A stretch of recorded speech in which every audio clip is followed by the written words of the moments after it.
Thank you very much. Yes, I'm a proud parent of 2 children. I've got myself a little 5-year-old boy, a little 2-year-old girl. And I don't know why I put the hands there. That's not accurate. But 2-year-old girl, she'd be a friggin' moose. When she... Yeah, I was in the delivery room both times. I got to witness both births. It was magical. Still remember that first time with my son. I know it's a cliche, but I knew right from the start that I want my son to have the things that I never had. Like a foreskin. Yeah, we just left that alone. We did, yeah. Well, a lot of my friends were like, no, David, really, you should get rid of that. It's more hygienic. But I didn't buy it, right? Because I was circumcised. Whenever I touched it, it still felt dirty. So, yeah. No, it's beautiful. I still remember the day he was born. It was a vaginal delivery, if you're wondering. You're welcome. No, I mentioned that because I couldn't believe how many people asked that specific question the days following the birth. Not everyone did, but mostly like middle-aged to old ladies. That's something they wanted to know. You'd be asking like, so the delivery went well? It was vaginal? It was a vaginal delivery? They just dropped the vajayjay bomb right out of nowhere. You don't hear that in other conversations, right? You don't see some guy walking into the bar like, hey, I got lucky last night. Really? Was it vaginal? Good for you. Wow.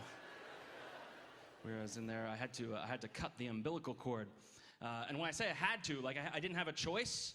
It was weird. It was like the doctor just threw the scissors at me, like, cut the cord! Like I was defusing a bomb or something. I was like, what, do I cut the red one or the blue one? I don't know. Don't want to get that wrong. But no, it's just weird that I had to do that, because it just seemed weird after this long, arduous procedure of childbirth. It seemed like a strange time to just sort of hand it off to a rookie. Like that. You know, it's like the doctor saying, oh yeah, I can do C-sections, episiotomies, but cutting this one little cord. No, I better leave that to the guy crapping his pants in the corner. Get in here, come on. Yeah, we need your steady hand. There you go. Just, and watch the foreskin. There you are. Okay,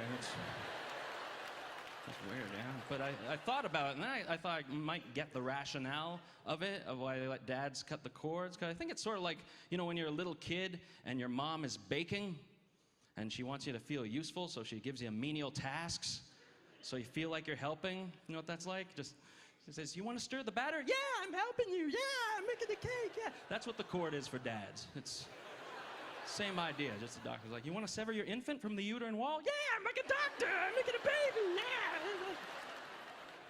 I'm helping you.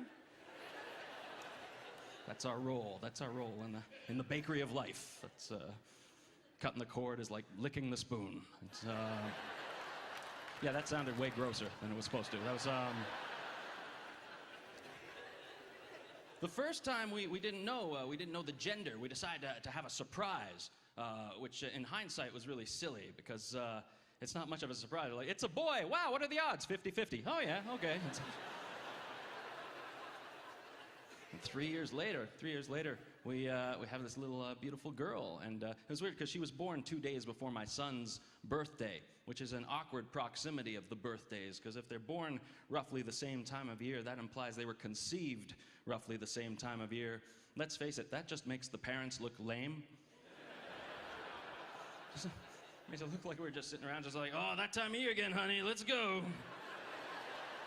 Come on, push the beds together, let's do this. We had to bring, both times, I had to bring the newborn child to the grandparents in Australia. So we had to fly the baby to Australia. Yeah, you want to experience instant unpopularity? Walk onto a crowded flight with a baby. It's hard, because everyone's already tired before you've even taken off, and then they see you like, oh, come on, what, are you kidding me? Why couldn't it be a bomb?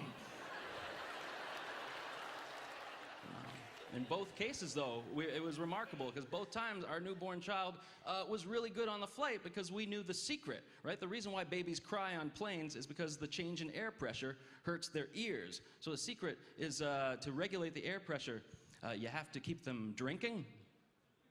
Not booze, but it's none of that, not till they're 7. But no, like breastfeeding, and so that's what we did. Just I remember the first time I did that, my son was suckling on the takeoff and suckling in the air and suckling when we landed. My son is closer to the Mile High Club than I will ever be. course, you get the big milestones, right? Like first steps, first words. Right around 1 year old is when they start walking. I remember my son was really cute because he started walking. He had this weird little sort of goose steppy thing. Like he had his hand up there, and I assume it was up there for balance, but it could have been fascism related. I don't know. And my son, the first word he really glommed onto was cat. He would just call everything a cat. He'd see a dog, he'd be like, cat. See a squirrel, cat. See a brain scan using computerized axial tomography, cat. That one's not for everyone. Yeah. Right around the same time, though, like 1 year old, my son developed this weird habit, though, of headbutting people.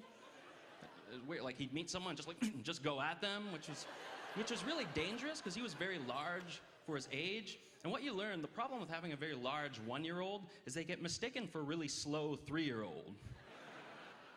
So grown-ups would just assume he could function better than he could. They'd be coming up to him like, hey, little toddler, what's your name? He'd be like, cat.